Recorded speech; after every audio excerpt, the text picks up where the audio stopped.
السلام علیکم ناظرین، کیا حال چال ہیں؟ خیریت سے ہیں؟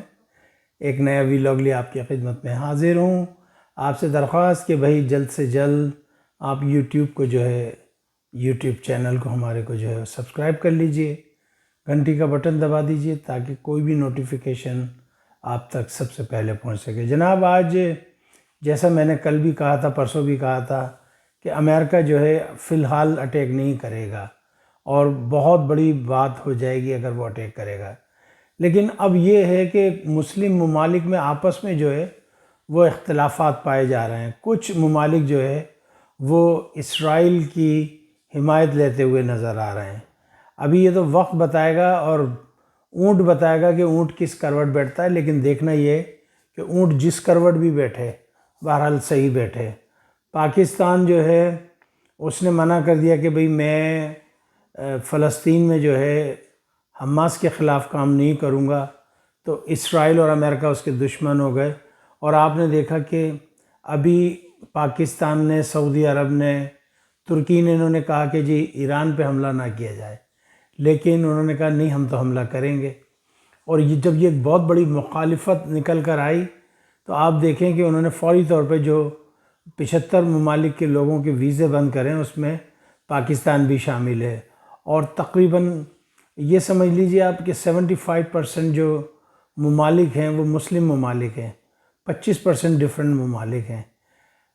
بہرحال ایران کے اوپر یہ جو حملہ ہے وہ تو فی الحال ٹل گیا ہے، لیکن تجزیہ نگار یہ کہہ رہے ہیں کہ جی نہیں، اس کا یہی کام ہے ٹرمپ کا، اگاڑی دگاڑی میں دکھا کے پچھاڑی میں یہ نشانہ لگاتا ہے۔ تو یہ ادھر کی ہانک کے اصل میں ہز ٹائم، وہ یہ ہز بائنگ ٹائم کو بائی کر رہا ہے، چونکہ اس کو پتہ ہے کہ جب تک اس کے بحری بیڑے نہیں آ جاتے جو خلیج فارس میں کھڑے تھے، ادھر کیا نام ہے، مشرق بعید میں کھڑے تھے، اور ادھر وینزویلا کی طرف ادھر کھڑے ہوئے تھے، تو ان بحری بیڑوں کو اس نے بلایا ہے۔ جب تک وہ ادھر نہیں آ جائیں گے یہ حملہ نہیں کریں گے، بیکاز جتنی بھی عرب کنٹریز ہیں، دوسرے ممالک ہیں، انہوں نے کہا کہ بھائی ہماری سرزمین آپ استعمال نہ کریں، اگر آپ نے ہماری سرزمین استعمال کی تو یہ لڑائی ہماری آپس میں ہو جائے گی۔ اب دیکھنا یہ کہ کیا، دوسرا یہ کہ یہ کہہ رہے ہیں کہ جی ایران نے ہماری بات مان لی کہ وہ جاسوسوں کو پھانسی نہیں دے گا۔ مجھے نہیں لگتا کہ ایران وہ پھانسی نہیں دے گا، دیکھیں کیا ہوتا ہے، یہ تو وقت ہی بتائے گا۔ بہرحال یہ بات کنفرم ہے کہ طالبان رجیم وہ بک گئی، اس نے اپنے شہداء کے خون کا سودا کر دیا، $850 ملین میں وہ بلگرام یا بٹگرام ایئرپورٹ جو بیس ہے وہ سولڈ ہو چکا ہے۔ اس وقت اسرائیل اور امریکن CIA اور انکلوڈنگ را یہ پوری طریقے سے فعال ہو چکی ہیں، اور انہوں نے بلوچستان میں کارروائیاں دکھانی شروع کر دی ہیں۔ آج آپ نے ایک بڑی منحوس خبر سنی ہوگی بلوچستان کے حوالے سے، تو آپ کو پتہ لگ گیا ہوگا۔ بہرحال جے کو رکھے سائیاں مار سکے نہ کوئی، یہ تو اللہ تعالیٰ کا نظام ہے۔ اللہ تعالیٰ کہتا ہے ایک پلاننگ تم کرتے ہو اور ایک پلاننگ ہم کرتے ہیں، اور ہم سب سے بیسٹ پلانر ہیں، پلاننگ کرنے والے ہیں۔ تو لیٹس سی کہ کیا ہوتا ہے کیا نہیں ہوتا۔ بہرحال پاکستان چوکس ہے، ہماری آرمی چوکس ہے، ہمارے سب لوگ چوکس ہیں، لیکن یہ کہ کچھ غدار وطن ہیں جن سے اللہ تعالیٰ محفوظ رکھے۔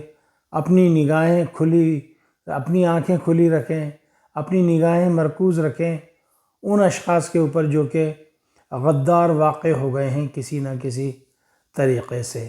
بس آج کا میرا بڑا مختصر سا ویلاگ ہے، اور وہ میں نے صرف اسی لیے کیا ہے۔ دوسرا بس میں چلتے ہوئے یہ کہہ دوں کہ جو پاکستان کے JF-17 ہے، ان کی بڑی ڈیمانڈ ہو رہی ہے، اور میرے پاس کافی فرمائشیں آ رہی ہیں کہ جی سر آپ اس کے اوپر ہمیں کچھ بتائیے، کس طریقے سے یہ JF-17 کا سودا ہو رہا ہے، اور یہ کیا ہے کیا نہیں ہے، اور پاکستان کے کون کون سے ہتھیار وہ دنیا میں بک رہے ہیں۔ تو جناب ضرور بتائیں گے ہم آپ کو انشاءاللہ تعالیٰ، لیکن اس کے لیے ایسا ہوتا ہے کہ ایک سالڈ ریسرچ ہوتی ہے، اور پھر اس ریسرچ کے بعد ہم اس کو پیش کرتے ہیں کہ بھئی یہ سلسلہ ہو رہا ہے وغیرہ وغیرہ۔ بہرحال ادھر ہندوستان جو ہے وہاں پہ جو ہے پسوڑی پڑی ہوئی ہے، اور وہ لوگ بہت ہی کیا کہیں میں بتا نہیں سکتا، شش و پنج کے اندر مبتلا ہیں۔ آج ایک ہندو کا بیان میری نگاہ کے سامنے سے گزرا، آئی تھنک ہی واز کوئی بڑا پڑھا لکھا آدمی تھا یا اسکالر تھا، کیا تھا، اس نے کہا کہ نہیں جی پاکستان جو ہے وہ ہمارا نیبر ہے، ہمارا بھائی، ہم لڑائی نہیں لڑنا چاہتے، یہ بی جے پی، یہ مودی جو ہے یہ لڑائی کروا رہا ہے، یہ گودی میڈیا لڑائی کروا رہا ہے۔ چلیں کوئی ایک تو بولا جس نے کہا کہ جی نہیں ہمارا نیبر ہے، ہم نیبر کو تبدیل نہیں کر سکتے، بھائی ہے ہمارا، ہم کیوں لڑیں، ہم دونوں ملک جو ہے نیوکلیئر طاقت ہیں۔ بہرحال بس اتنا سے ہی میرا آج کا ویلاگ تھا، یقیناً آپ کو میرا ویلاگ پسند آئے گا۔ مجھے اجازت دیجیے گا، اپنا خیال رکھیے گا۔ دوران پروگرام کوئی خطا، کوئی غلطی، معافی کا خواستگار۔ پاکستان زندہ باد، افواج پاکستان پائندہ باد۔ السلام علیکم ورحمۃ اللہ وبرکاتہ۔